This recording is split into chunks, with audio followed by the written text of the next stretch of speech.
Hi there everyone, it's Danny. Okay, so in this video I'm gonna show you the progress of my Pleiones as they eventually bloom, hopefully. So today is the 12th of February and I did an update on these guys about 10 days ago and I told you that there have been little nubbins showing, tiny roots, and I started to increase watering.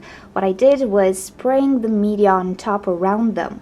Well, today the roots are actually growing like mad on everything, so I actually started to full water. I do let the media dry out in between waterings and it seems to do good, but I do water quite a lot right now. Now the flower spikes, if I can call them like that, are still elongating, and as you can see, I think I start to see the little bud forming.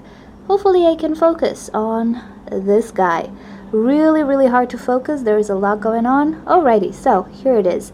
Many of the bulbs have these type of I don't know, let's call them spikes, but some of them have thinner spikes, and I'll show you.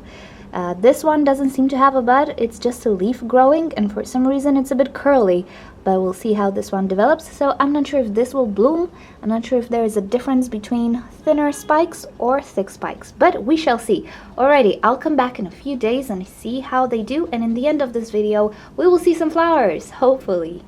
Today is the 16th of February and they're really speeding up growth. What I can tell you is that the big spikes right here have multiple buds. I can see 2 buds right here, 2 buds on this one, and on this one as well. And I was not aware that Pleione orchids can actually do that. I was under the impression that they can only bloom once or with one flower. I also noticed that the bigger the pseudobulb is, the more chances it has to produce blooms, as you can see. These ones, this is smaller, I'm pretty sure they will not bloom. This is a leaf here, but you never know. But yeah, I think these guys will not bloom. They will only have leaves.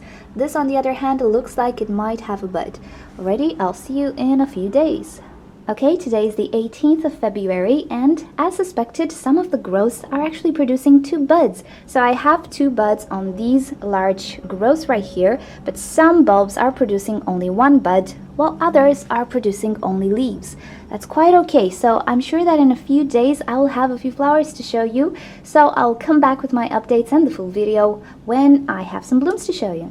Okay, it is now the 25th of February and most buds are fully open. I do have a few more buds here and there, but I decided to film them because they are just so pretty. So as you can see, this flower is quite big for how tiny the pseudobulb is, and yeah, how short the flower spike is actually, which is really cute. Some spikes are even smaller than that, and what I noticed is that some pseudobulbs, or bulbs, I'm not sure, which seem to be big, actually produce 2 buds or 2 flowers, while others, which might be smaller, produce only 1 flower. And also the flower seems to be tinier. But it is really a nice orchid. It is not fragrant, which is a shame, and the flower actually reminds me of a Calia orchid. Really love the lip here. Now the full name of this orchid, it's a cross. It's Pleione Berapi Purple Sandpiper. You will have the name in the description and I think in the title of this video. And I will share with you again the link from eBay from the person I got them from. If you remember, we repotted or potted them in January and actually purchased 3 bulbs and I received 15, which is nice. So if you're interested in this plant and you can order it from Europe, I will share the link with you in the description. Okay, now a few words on this plant. It is a terrestrial orchid, so it can do very well in a media consisting of peat moss and some other well-draining material, but it can also be potted in a mixture of sphagnum moss and some bark, which is the media that I use for this one.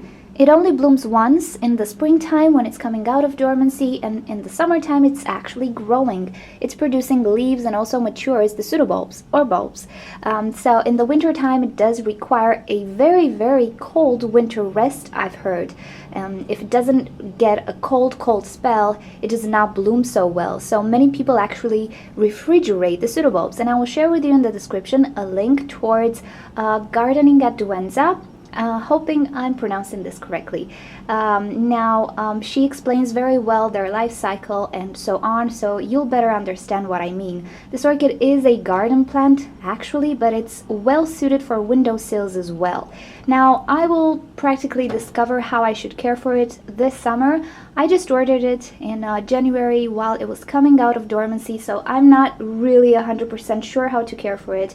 I'm just happy it managed to bloom. And what I did was actually I just potted the bulbs as I got them. I didn't water it, and when I noticed that the growths have started to elongate pretty fast, also produce roots of their own, I started to offer more water, and now I'm actually quite watering this one. I'm not letting it go bone dry, and it seems to do okay. The roots seem to do okay, and yeah, flowers are absolutely delightful.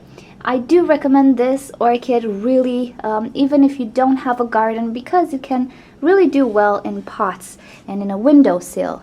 It's not a picky orchid as far as I understand, but I will make a how to care for video later on when I get adjusted to this orchid, and if I have success with it. Hopefully I will. So alrighty, this was the Pleione orchid. There are other varieties as well. Mine is pretty purple, as you can see, but I've seen on the internet white varieties, pink, yellows. They're really pretty. Not much variety, they all look the same, they all have these bulbs, but they're just really pretty, and yeah, it's a nice flower to have in bloom in the springtime. So okay, thank you for watching this video. Hope you enjoyed it, and yeah, I hope you can find some bulbs and give it a try, because they are really pretty. And if you want to see more videos from me, don't forget to subscribe. You can leave me questions and suggestions in a comment below, but please make sure in your G+ settings that people outside your circles can reply to you. Otherwise, I cannot reply. So okay, thank you for joining, and I'll see you next time. Bye!